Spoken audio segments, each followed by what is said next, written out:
that's a you know, from my perspective, it's a cue that you need to get to know yourself. You need to learn or have and build that relationship with yourself. It's aspects of the self crying out, saying, I need you to pay attention to me. Because as you turn around and start facing yourself, start not just denying, shunning, and pushing away your emotional pain, you begin to understand, you know, you begin to have a relationship with yourself, and you begin to trust yourself again. But while you're not doing those things, and you're always looking outwardly, you know, for something else, you know, to fill a space, then you can be in a room with a lot of people and still feel alone because you're not with yourself.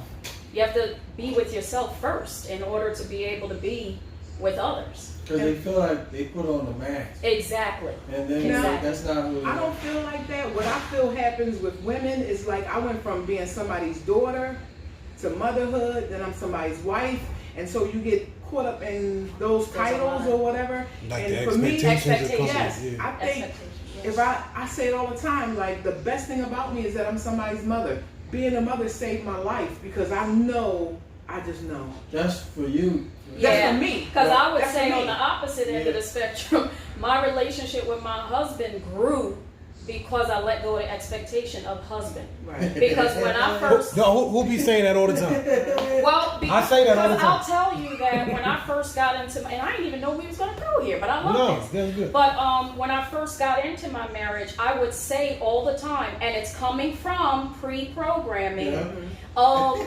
my, not only what I witnessed around me, because you're not only hearing, you're seeing, and you're witnessing, so you're taking in that information. So I would say to my husband all the time, a husband's not supposed to do.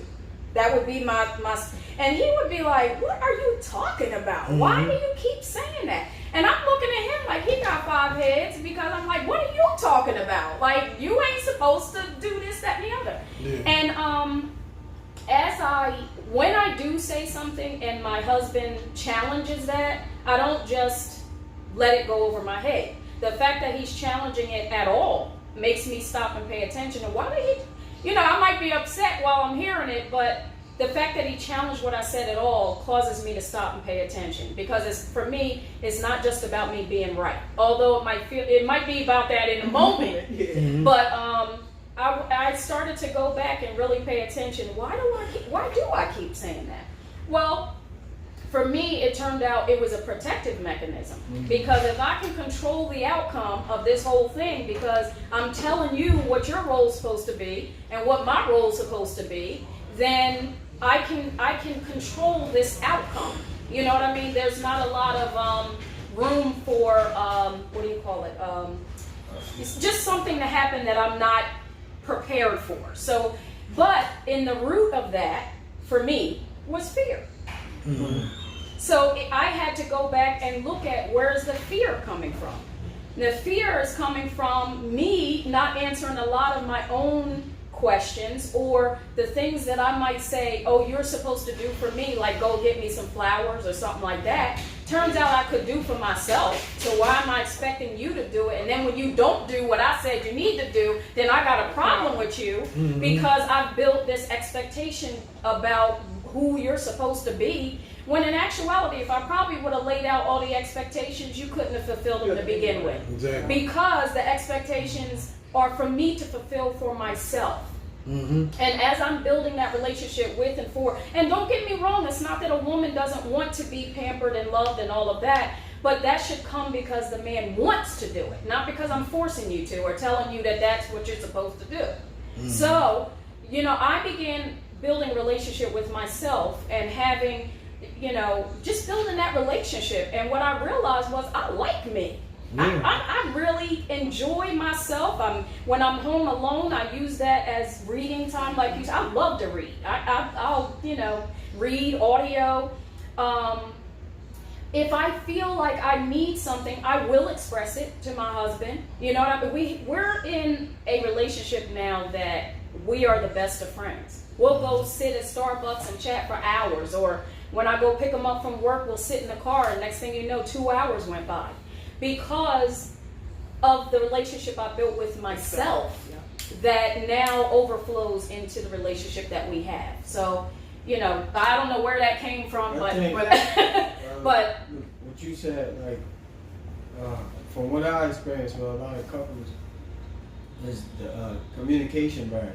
Because a lot of times they suppress it, and then when the argument comes up, that's when it comes out. Exactly. And then the other person be like, I never knew that about you. Right. But they never said it to the other partner. Right. The whole time. They never said, like, I don't like this and this and this. Right. So it all comes out at one particular Well, point. but if the individual is building a relationship with themselves, which is causing them to trust themselves more, then they can open the door for that communication with the other person, because a lot of times you're not saying what you need to say to the other person because you have an expectation about how you want them to respond. Yep. And if they don't respond the way you think that they should, then you're feeling some kind of way about that. And you're upset and you're hurt. You're upset and hurt, but you have to let go of the expectation of what the other person's going to do.